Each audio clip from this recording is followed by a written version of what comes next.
तोरा खातरे को बहुत बुरा खबर है। गवर्नर साहब तोहर सजा माफ करे से इनकार कर देले बानी। 11 खून कैले बाड़ा तू, 16 डकैती कैले बा, 12 किडनैपिंग्स। कमाल है, इतना सारा गुनाह और खाली एक सजा, डबल डेथ पेनल्टी।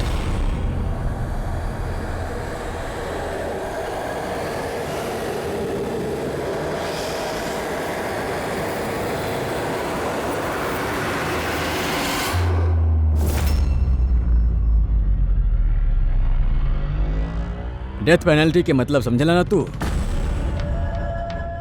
फांसी पे चढ़ावल जाए तो के सवेरे 4:30 बजे। कुछ कहे के हो डॉक्टर साहब? फॉर्मेलिटी पूरा करी।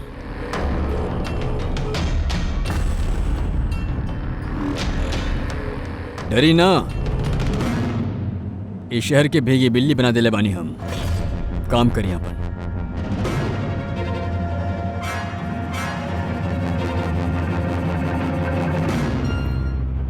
He is normal. तोहरा खातिर इनके भी लेके आयल बानी। मौत के खौफ होखे, डर लगे, तब बेझिझक कुछ भी पूछ सकेला इनसे। मौत से ना घबराइहा, मृत्यु अंत नहीं खे बल्कि अल्प विराम। 4 बज गए, आधा घंटा बाकी है। चल जाओ।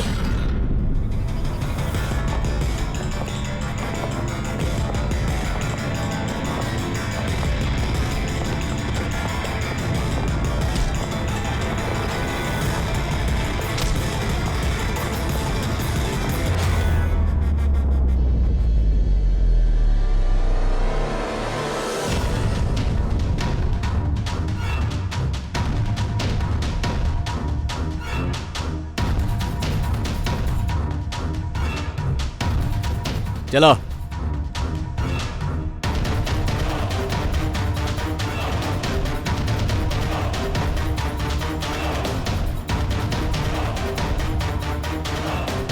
अपन जिंदगी के किताब के पन्ना के तनी उल्टा पलटा सोचा।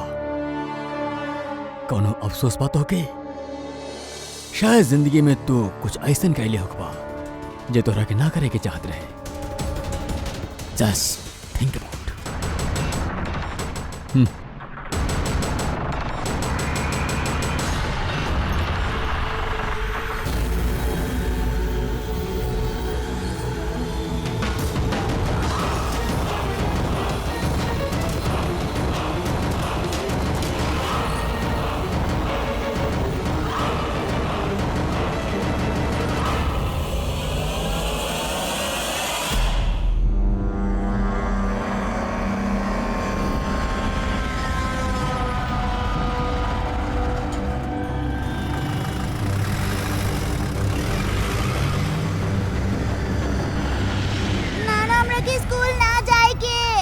अरे जिद ना करे ले, स्कूल ना जाए तो बड़ आदमी कैसे बनबा? चलो जल्दी से, चलो जल्दी चलो। ना ना देखा ऐसे ना बोले ले, चलो स्कूल जा। देखा बच्चा कितना समझदार रहे, स्कूल ना जाए के चाहत रहे, बाकी माँ खुद उकरा के खतरा में ढकेल देली। हाँ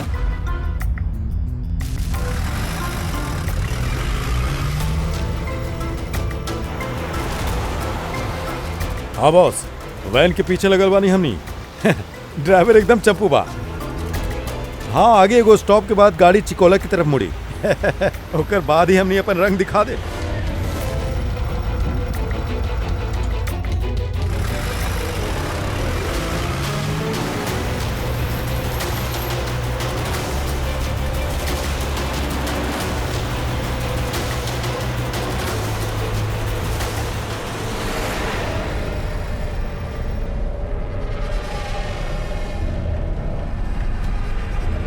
अरे बच्चा लोग काहे इतना शैतानी करल बाड़ा? चुप रहा।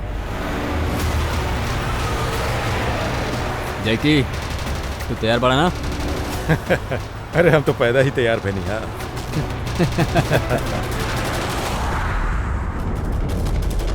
1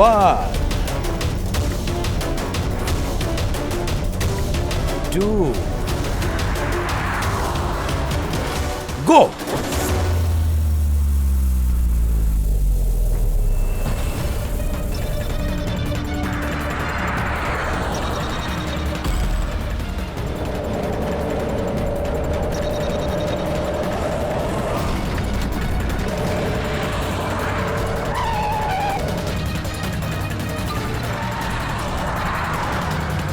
गाड़ी रोक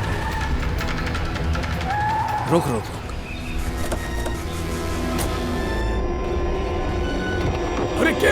अरे क्या वाला तू लोग? चल, क्या धक्का दे रहा है? चल। हाँ बॉस, प्लान नंबर 1 पूरा हो चुकल बा, अब 2 के बारी है।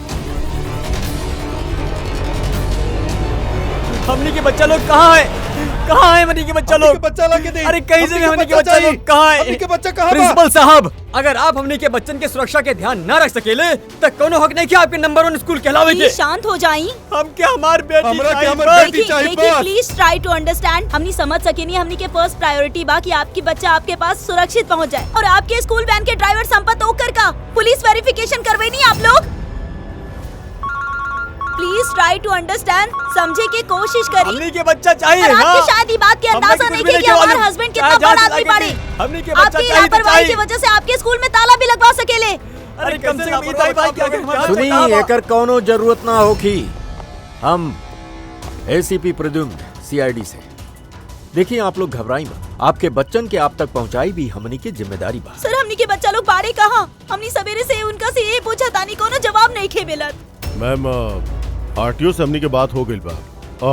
फुटेज मिले ही वाला बात। एक बार हमनी के ही पता चल जाए कि आखिरी बार वो वैन कौन सा इलाका में देखल गेल रहे, तब किडनैपर्स तक पहुंचे में हमनी के ज्यादा मुश्किल ना होगी। स्कूल के प्रिंसिपल बोलल रहे कि आखिरी बच्चा के वैन चिकोला से पिकअप करे, ओकरे आगे ही गईल होगी। मैप में का दिख रहा? फुटेज देखी था नहीं? हाँ सर वैन चिकोला से कुरू स्क्वायर की तरफ गईल बा सवेरे 8:15 बजे। कुरू स्क्वायर से टीचे रोड और टीचे रोड से हॉली फॉरेस्ट। ऑली फॉरेस्ट? ये मैप में देखा ऑली फॉरेस्ट वाला एरिया कहाँ तक जाला? सर ई कोनो प्राइवेट रोड बा सर। विट रोड कितना लंबा है? कुछ 11-12 किलोमीटर। 11-12 किलोमीटर के प्राइवेट रोड। वहाँ गईला के बाद वैन वापस हाईवे पे तो नहीं आयल ना? श्योर 100%। एकर मतलब वो वैन अभी भी हॉली फॉरेस्ट वाला एरिया के प्राइवेट रोड पे ही बा, और हो ना हो किडनैपर के अड्डा भी हो जा ही कहीं है। फ्रेडी, हॉली फॉरेस्ट वाले एरिया पे चला। कितना टाइम दिखा रहा पहुंचल? जीपीएस के हिसाब से 40 मिनट। जल्दी से जल्दी फ्रेडी, हमनी के पास टाइम नहीं है।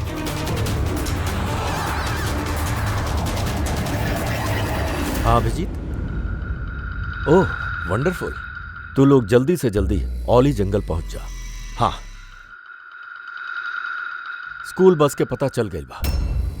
बस हमनी के सीआईडी के टीम वहां पहुंचे वाली बा। जैसा ही पहुंच जाई बच्चन के अपना पास ले आई, उनके कुछ ना होके देव हमनी। हाँ बाकी सर ओली तक घना जंगल बा, हमनी के बच्चा वहाँ पर पहुँचल कैसे? बाकी हमनी के बच्चा वहाँ पर कैसे पहुँच ले? उनका कौन लेके गए वहाँ सर? सवेरे से ही ये लोग से यही पूछा था नहीं। मैडम हम कहानी ना, अब सीआईडी की टीम वहां पहुंचे वाली ही बा बस।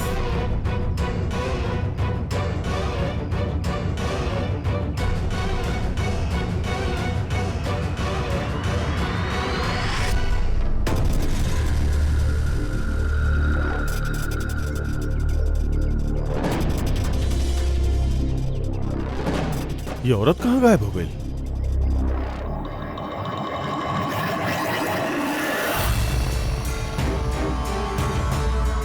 सर हाँ?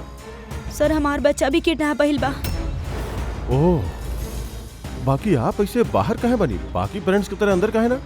और आप हमके ऐसे बाहर काहे बुलोनी? सर हमके उनकर फोन आयल रहे किडनैपर्स के।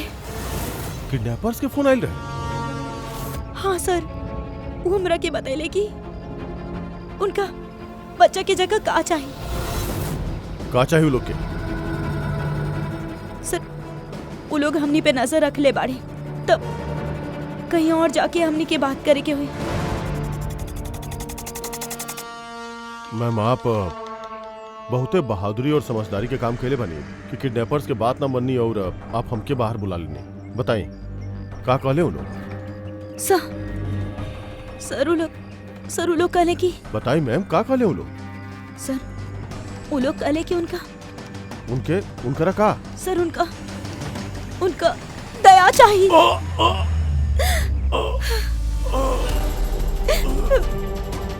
सर हम मजबूर रहनी सर। कहा कहीं नहीं आप? सर हमार बेटा किडनैप भइल बा।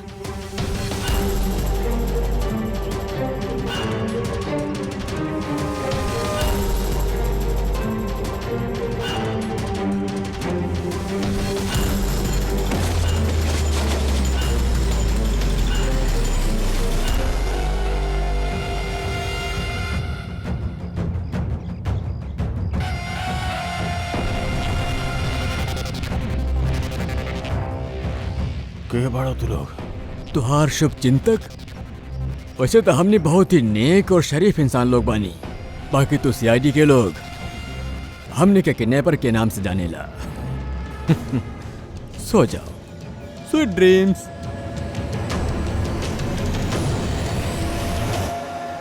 फ्रेडी ध्यान से, तनी स्लो ही रखी है। हाँ वैन और बच्चा लोग एहिजा कहीं होगी।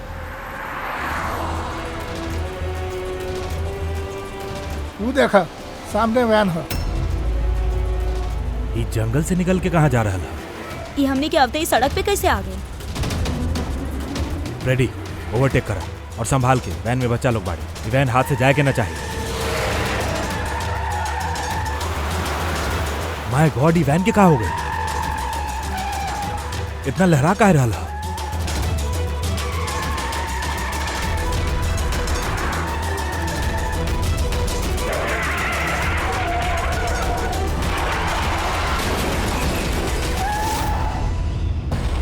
Oh no!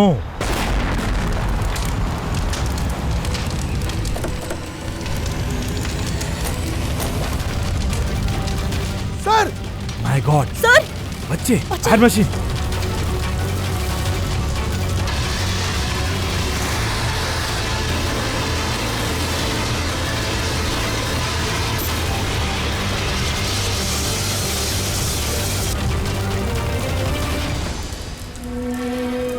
बच्चे, बच्चा लोग कहाँ भाड़े?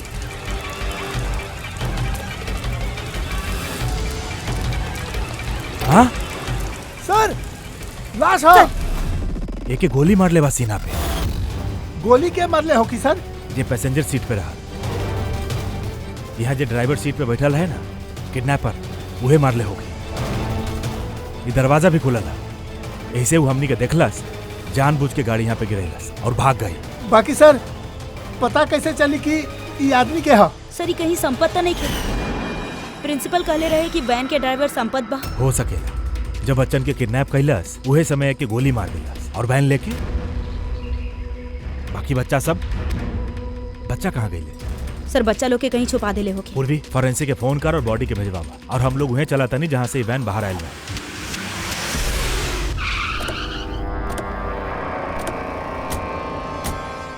यहाँ से आयल रहे ना वैन?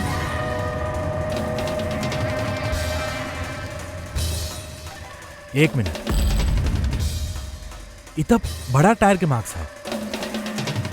ये देखा, ये वैन के टायर के मार्क्स और ये यहाँ से निकलल। ये कोनो बड़ गाड़ी के है, कोनो ट्रक चाहे बस। सो मतलब जब हमनी वो वैन के पीछा करत रहनी तब शायद किडनैपर लोग बच्चा के कोनो और गाड़ी में शिफ्ट कर देले, कहीं और लेके गए। बहुत चालाक बाड़े। कम से कम हमनी के अब तक ये पता रहल कि बच्चा अभी वैन में बाड़े, अब ना जाने कहाँ बाड़े, बस में कि ट्रक में। जंगल के नक्शा निकाला, ये दो रास्ता जा रहा यहाँ से। एगो जीके रोड शहर की तरफ और दूसरा K70 हाईवे ई तरफ शहर से बाहर। कोनो भी रास्ता से वो लोग अगर जाए तो टोल नाका के सीसीटीवी फुटेज में दिखिए जाए। हाँ सर, जोना में बच्चन के किडनैप करके ले गए बारे। समझ में नहीं के आ रहा है कि किडनैपर के चाही का। अभी तक कोनो कॉल वगैरह नहीं किया कि आखिर डिमांड का। पूर्वी को काम करा, टोल नाका के फुटेज मंगवा ले। 8 बजे से 10 बजे तक देखा कोनो बड़ गाड़ी वहां से गुजरल है। तब तक हम दया के देखा था नहीं, शायद कोनो लीड मिलल होके ही केस में।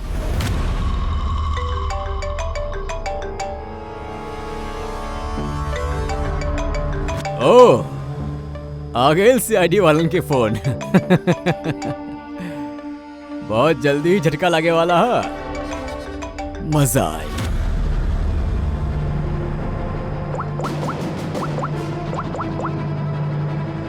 Switch off.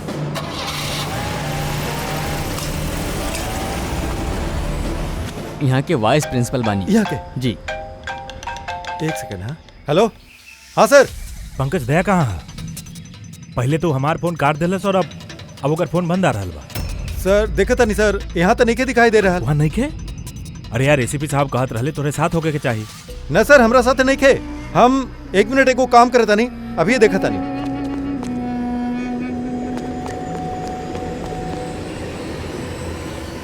सर हम ढूंढ रहे बानी अभी तक।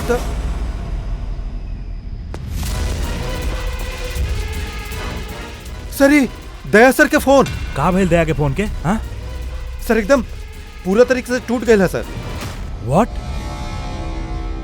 सर हाँ दया सर के बाइक ऐसे खड़ा है, अगर उनके काम रहल तो बाइक ले जाते। बाइक ऐसे खड़ा है सर, फोन टूटल है, कुछ प्रॉब्लम है सर, हमके ऐसा कुछ लगा था। कुछ ना होखी दया के, बाकी गईल कहाँ बाई? सर जब तक हमें ब्यूरो पहुंचा तब तक वो पोल स्टेशन के फुटेज फीड हो चुकल हुई कंप्यूटर में। चला अच्छा, एक बेरू फुटेज के जरिए बच्चन तक पहुंच जाई तब। और ये दया कहाँ चल गए? अचानक गायब हो गए।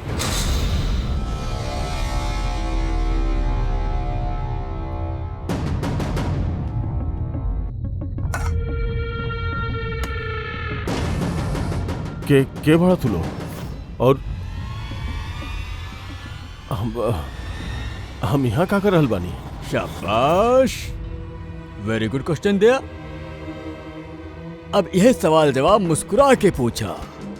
कैमरा में था शक्ल अच्छा दिखे की चाहिए, कहे बाकी ना। कैमरा वीडियो काहे? Video call?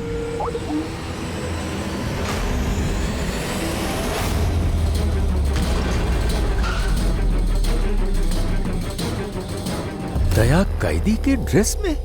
Damn it! सर बांध के रखा उनके, कहाँ पे? अब तक तो तू देख ही ले हो खब कि दया हमनी के पास है, हमनी के जेल में। आखिरी बार खाना खाए वाला है, ठीक हमरा भाई के तरह, जो इस समय कोलंदी जेल में कैद है। वो इस समय आखिरी बार खाना खा रहा होई, कहे कि कल 4:30 बजे ओकरा की फांसी दिहल जाई, खाली तू सीआईडी वालन के वजह से। अगर दया के बचावे के चाहता रहा तो पहले हमार भाई के बचावे की हुई, ना तो ठीक 4:30 बजे ना खाली हमार भाई के फांसी हुई, बल्कि सीनियर इंस्पेक्टर दया भी फांसी पे चढ़ी। वो हरेक दर्द, वो हरेक तकलीफ हम दया के देव, जे ई वक्त हमार भाई पे गुजर रहा था। अब दया बच पाई के ना, ये हमरे ना तू लोगन के हाथ में है। और हाँ, वो मासूम बच्चा लोग भी हमारे ही कैद में बाकी। बाकी सर दया सर तो स्कूल में रहले, किकर हिम्मत हो गई उनका स्कूल से ले जाएगी। जगह कौन सा? पहले तो बच्चन के और दया के बचावे के बा, और फिर एक ऐसन मौत देहब ना कि देखे वालन के रूह कांप उठी।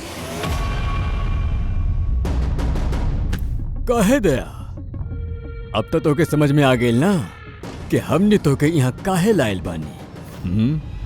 नाउ रिलैक्स। सुबह 4:30 बजे कोलंदी जेल में फांसी है। ये फांसी तो दमन के होखे वाला बा।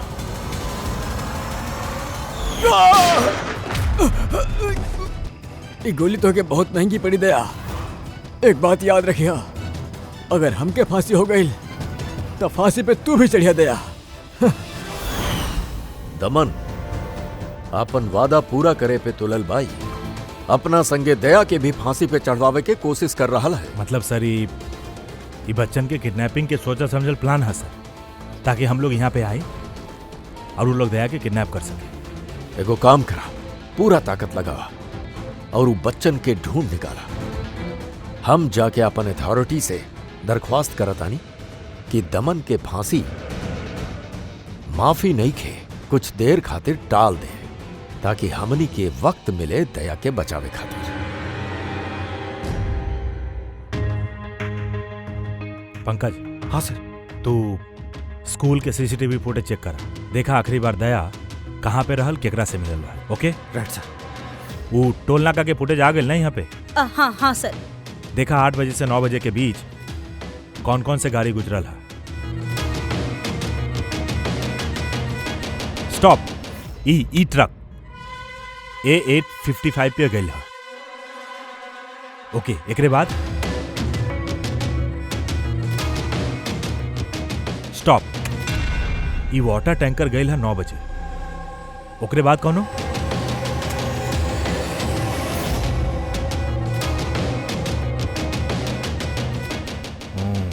चला ई 2 गो गाड़ी है, ई ट्रक है और ई वाटर टैंकर। आरटीओ से का डिटेल निकाला पूरा।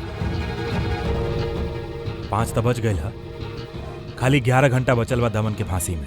सर पता चल गए दया सर आखिरी बार केकरा साथे रहने।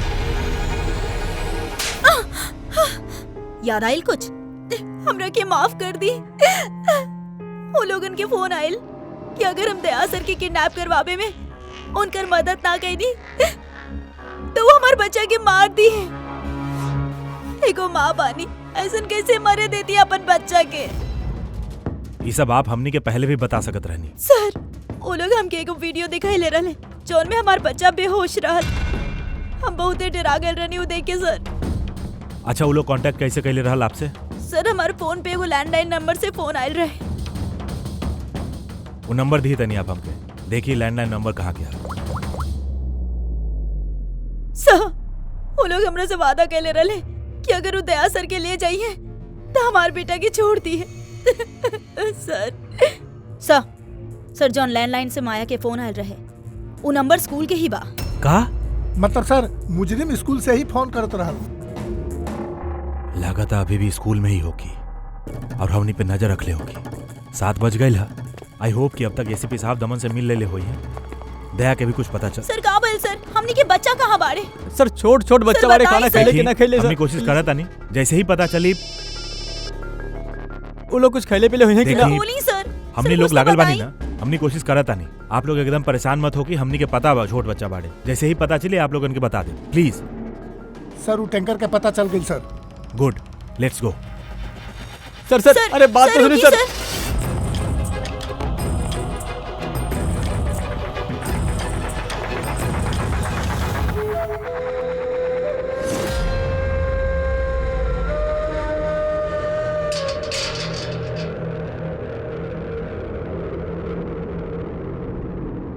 दमन,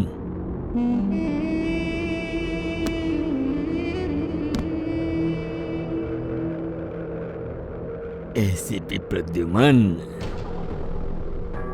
ये हम सचमुच देखता नहीं के ये हमार सपना है। हमार मौत के तमाशा देखे आयल बड़ा का एसीपी? सबर करे के पड़ी, काफी वक्त था अभी एसीपी। तोहार मौत के तमाशा देखे के कोनो शौक नहीं खे हमरा। खाली ई जाने खातिर आयल बानी कि बा का ई तोहार भाई जे पैदा भइल बा और जे मासूम बच्चन और दया के किडनैप कैले बा और तो और दया के फांसी पे लटकावे चाहता हूँ वही वक्त जौना वक्त तू फांसी पे चढ़वा। समझाइले रहनी दया के एसीपी साहब, समझाइले रहनी। अब जोन गलती करी ओकरा ये सब तो भुगते के ही पड़ी ना, जैसे हम यहाँ पे भुगत रहल बानी एसीपी। देखा दमन, तोहार दुश्मनी दया के संगे बा, बाकी वो मासूम बच्चा लोग का कैले बाड़े, तोहार का बिगड़ले बाड़े वो लोग। अब भाई की जरूरत पड़ गई होगी तो वो ऐसा कर दी ले, और खाली दया के बात होकता इतना बेबस और लाचार बनके तुम्हारा पास का है थी। इतना अच्छा भेल के बच्चा बाड़े और आज उनकरे वजह से एसीपी प्रद्युमन दमन के सामने झुकल है। एसीपी प्रद्युम्न ना आज तक केहू के सामने झुकल बा और ना केहू के सामने झुकी। हम खाली इतने जाने चाहता नहीं कि बा के ही तोहार भाई। जल्दी बतावा कहाँ बाड़े वो मासूम बच्चा लोग, कहाँ बा दया, बतावा जल्दी ना था तो कहा एसीपी? हाँ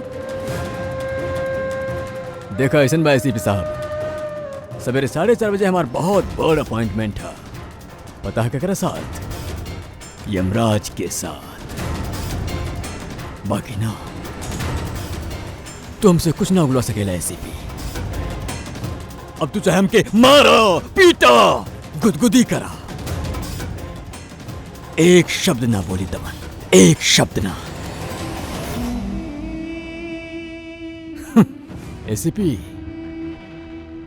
एक रास्ता बाप प्रद्युमन, एक रास्ता।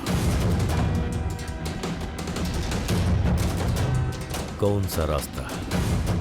हमार सजा माफ करवाता एसीपी। जैसे ही हमारी फांसी कैंसिल हुई, तुम्हारी मासूम से बच्चा लोग बच जाइए और तुहार उदया वो बच जाए। जेलर साहब, हमारी रिहाई की तैयारी शुरू करो। बैंड वाला और ढोल वाला की बुलैया का क्या आज एसीपी प्रद्युमन हमके आजाद करिए, आजाद। कैसा लागल ऑफर एसीपी? हाँ,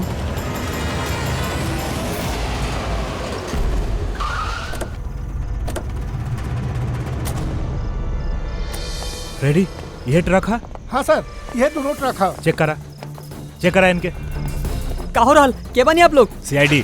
सीआईडी काबल साहब, ट्रक में कहा? कोनो गलती हो गई का? इनमें तो सब्जी और कुछ राशन के सामान है।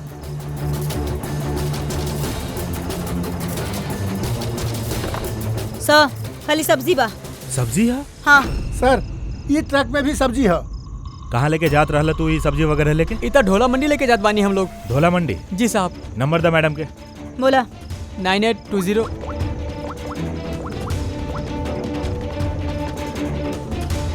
बच्चा लोग कहाँ बाड़े? बच्चा लोग कहाँ बाड़े? कौन से बच्चा साहब? वह बच्चा जेके किडनैप कैले बारा, समझला? साहब, इस सब के बारे में हमके कुछ भी नहीं मालूम। बच्चन के बारे में मालूम है कुछ? सर सच बोला था सरी। एक ही सब्जी दौला मंडी कल तक पहुंचावे के बाद। ठीक है, एक मतलब गड़बड़ी यहाँ नहीं है, गड़बड़ी वहाँ है जहाँ टैंकर है। सर। एसीपी प्रद्युम्न जी। आई एम सॉरी बट हम तुम्हारी रिक्वेस्ट अप्रूव ना कर सकेनी। दमन के ओहे समय फांसी हुई, जौन समय कोर्ट के ऑर्डर है, सजा टालल ना जा सकेला। सर बच्चन के और दया के ओके कोनो भी हाल में ढूंढा तुहार ड्यूटी है। तुहार काम आसान करे खातिर हम कोर्ट के ऑर्डर के खिलाफ ना जा सकेनी। ऑर्डर फॉलो करा। ठीक बात सर। का भइल, मना कर दिले गवर्नर साहब? जी हाँ सर, मना कर देले गवर्नर साहब। अब आप दोनों हमार मदद कर सकेले सर। आप प्लीज दमन के फांसी थोड़ा देर खातिर टलवा दी, थोड़ा देर खातिर बस, ताकि हमके वक्त मिल जाए दया और बच्चन के बचावे खातिर। देखी, हमने उहे करब जोन हमने की ड्यूटी कहेली। फांसियों के सवेरे ही हुई और 4:30 बजे वो शाम। ठीक बा, जे चाहे करे के पड़ी हम करब, बाकी दया और बच्चन के बचा के ही रहा।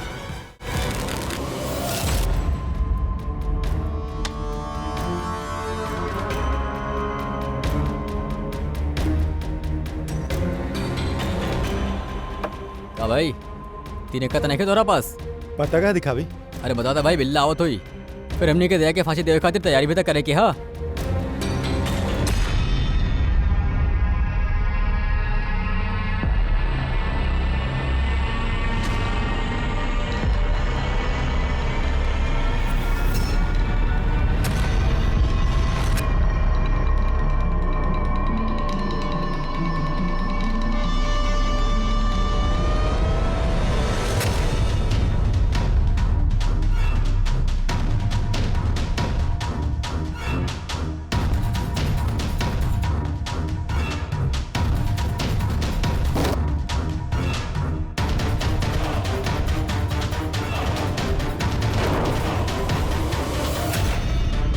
ये आवाज कैसे ना? लगे तो देह तोड़ के भागे की कोशिश कर रहा बा। नाकाम कोशिश। कुछ ना कर पाई हूँ, ओकर किस्मत के फैसला तो हो चुकल है। 4:30 बजे सवेरे ही मर जायू।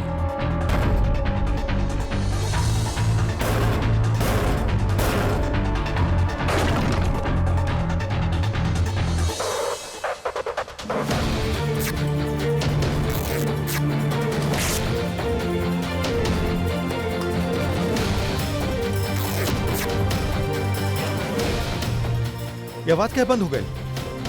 कहीं दया कुछ खिचड़ी तो ना पक्का बता रही? चला देखल जाओ। आओ। हाँ चल।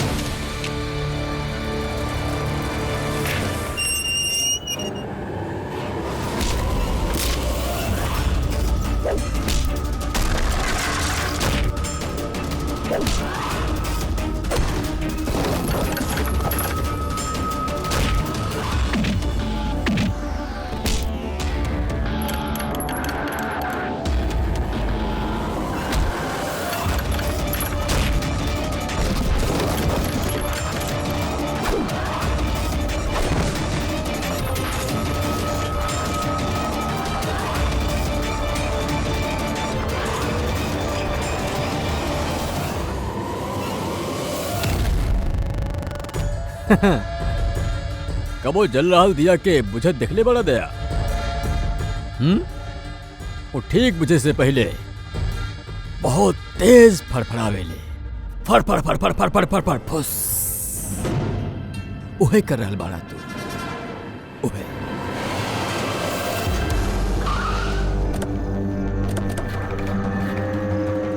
चेक करा टैंकर, देखा बच्चा कहाँ बाड़े। अरे काबिल सर। का हो रहा है? बच्चा कहाँ बाड़े? कौन से बच्चा साहब? कौन सा झूठ बच्चा? मत बोला। सर टैंकर में पानी है सर। बच्चा कौन ने के साहब? झूठ मत बोला, बच्चा बाड़े ही में। सर एमे कोनो बच्चा के वाटर बोतल और स्कूल बैग बा। ना ना ना सर। अरे बच्चा कहाँ मालूम बाड़े? बा सर। साहब झूठ अरे मत बोल, काका बच्चा साहब, कहाँ बाड़े? अरे बच्चा कहाँ बाड़े? वो लोगन से का पूछत बड़ा? हमरा से पूछा बच्चा कहाँ बा? सब पता बा हमनी के।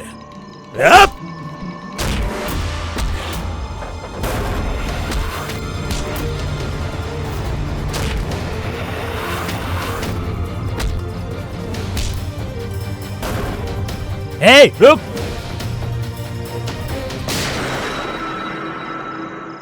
डाले के गाड़ी में यह बताई बच्चा और दया कहाँ है? चल। सर प्लीज थोड़ा धीरे चला बिना, हमरा डर लग रहा है। 4 घंटा के सफर 2.5 घंटा में पूरा करेगा। चुपचाप बैठल रहा, गाड़ी धीरे ना हो सके। सर का कहता नहीं आप? दमन के फांसी टाले खातिर हमनी के कानून तोड़े के पड़ी। बिल्कुल ठीक सुनला तू पंकज। और एगो बात, जब एसीपी प्रद्युम्न कानून तोड़े के बात करेला ना तो ओकरा पीछे कोनो ठोस वजह होखेले। और तो और कोनो भी हालत में वो मासूम बच्चन के और दया के बचावे के बा और दमन के फांसी पे लटकावे के बा।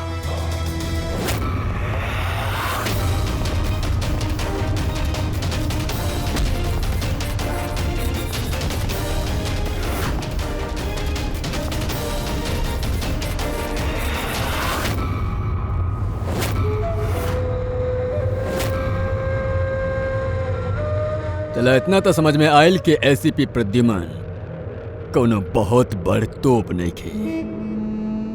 हमार फांसी ना रुकवा पहले सु। चला कोनो बात नहीं खे। बाकी ई बात के खुशी जरूर बा हमरा के कि हमरे साथ दया भी फांसी पे चढ़ी यही समय।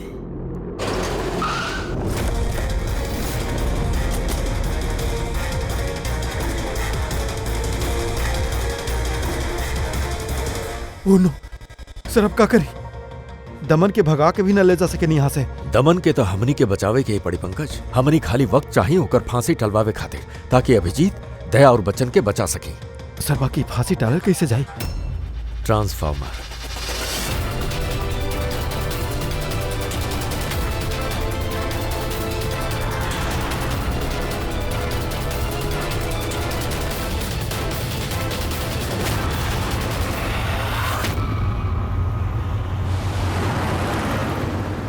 सर 4:20 हो गई, जल्दी सर। बसपुर भी पहुंचे वाला बानी। जैकी बच्चा सब हो बाड़े ना।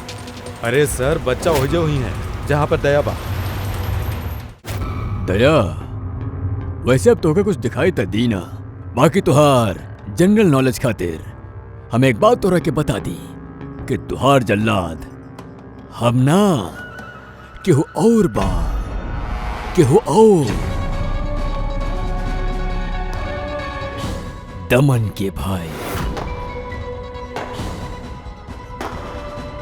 आ गई।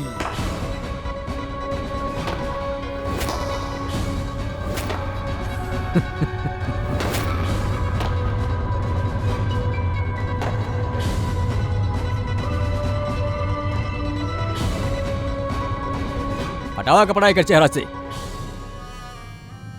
ताकि अपन जल्लाद से नजर तक मिला सके।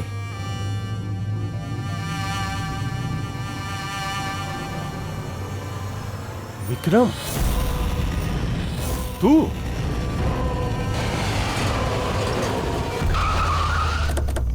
निकाल लेके बाहर। जैकी, चला बाहर आबा। हाँ सर। बच्चा कहाँ बाड़े? तू लोग बच्चन के पास जा, हम दया के देखा तानी। सर इधर इधर। अपन भाई से बहुत प्यार करे ना तू? हाँ, हमके दमन के दर्द, ओकर मौत दिहल चाहता तू। बाकी अफसोस तुम्हारी इरादा के कामयाब ना होके दे, कहे कि आज हमार मरे के तारीख नहीं है। तुहार सेंस ऑफ ह्यूमर बहुत कमाल के हत्या। मौत तोरा सर पे है और तू चुटकुला सुना रहा बाड़ा कि आई तोरा के यहाँ पे बचावे खातिर। आई ना, आ गए सीनियर इंस्पेक्टर अभिजीत, दया के साथी। आज दया के मरे के तारीख नहीं खे। आगे ना बढ़िया, ना तो हम लीवर खींच दे। गन नीचे रखा। काहे इतना गुस्सा कर रहल बाड़ा? हमनी के मालूम है दामन तोहर भाई नहीं के, फिर भी ये सब कर रहल बाड़ा। भाई से बढ़कर वो हमार, वो हमके सड़क से उठा के मुझे यतीम के पल्ले बा अच्छा परवरिश दिलस। इस जुर्म के दुनिया में ना आवे दिलस हमके। अगर हम अपन भाई के ना भी बचा पाइनी ना, तो इदा के मार के ओकर बदला ले। बाकी सब खातिर बच्चन के किडनैपिंग काहे कैला? तुमके फसावे खातिर हम बच्चन के पानी के बोतल में गैस भर देले रहनी ताकि वो बेहोश हो जाए, और फिर हम माया के भजनी तो के बाहर लावे खातिर। सब कुछ हमारा हिसाब से चलत रहल।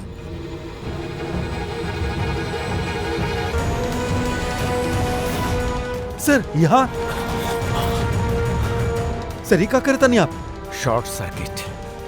1 2 3। अरे लाइट कैसे चल गई?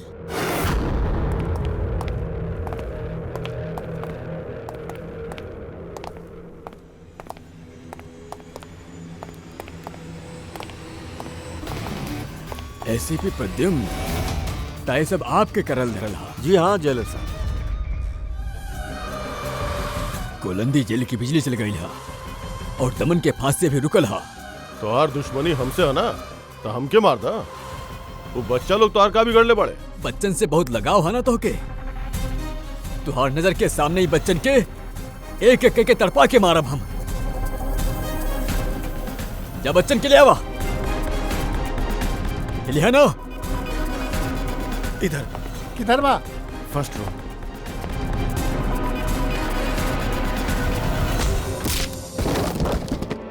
बच्चा लोग, सीआईडी आवा, डेरावा मत।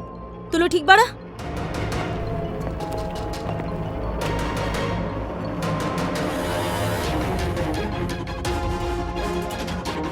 बच्चा लोग कहाँ चले गए? ले अंदर जा, चेक करा।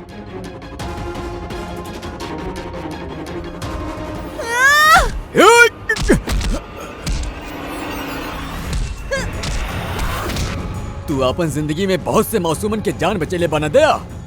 अब तुहार करियर के अंत ऐसन दाग से हुई कि तू इस सब बच्चन के ना बचा पाए दया।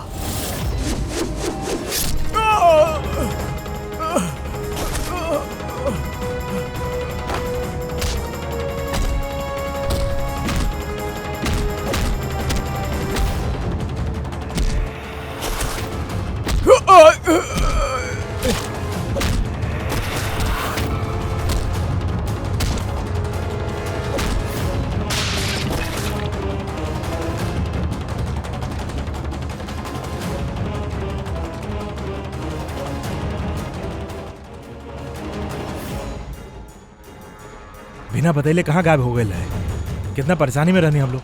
हाँ, हर बार ये करेला। तू लोग बड़ा ना, हमके कुछ ना हो सकेला। फ्रेडी, बच्चा लोग? हाँ सर, सब बच्चा सही सलामत बारे।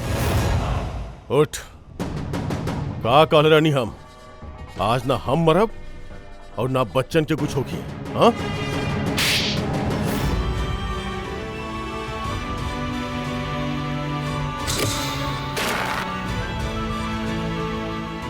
जेलर साहब, दमन के फांसी भइल, दया और बच्चा सब सेफ बाड़े। I am happy. इतना भी कोनो हैप्पी न्यूज नहीं के एसीपी प्रद्युम्न। तू कानून तोड़ले बारा, तोहरा पे और तुहार सीआईडी टीम पे एक्शन लिहल जाई। सर, ई देश से जुर्म मिटावे खातिर दया जैसन ईमानदार और जांबाज ऑफिसर के जरूरत बा सर। ऐसन ऑफिसर के कुर्बान ना होके दिहल जाला सर। हम तुहार बात मान रहल बानी एसीपी, बाकी प्रोटोकॉल भी तो कुछ चीज बना। सर, अगर कोनो जांबाज और ईमानदार ऑफिसर के जिंदगी के सवाल बा, तब एसीपी प्रद्युम्न ऊ प्रोटोकॉल के बार बार तोड़ी सर, बार बार तोड़ी।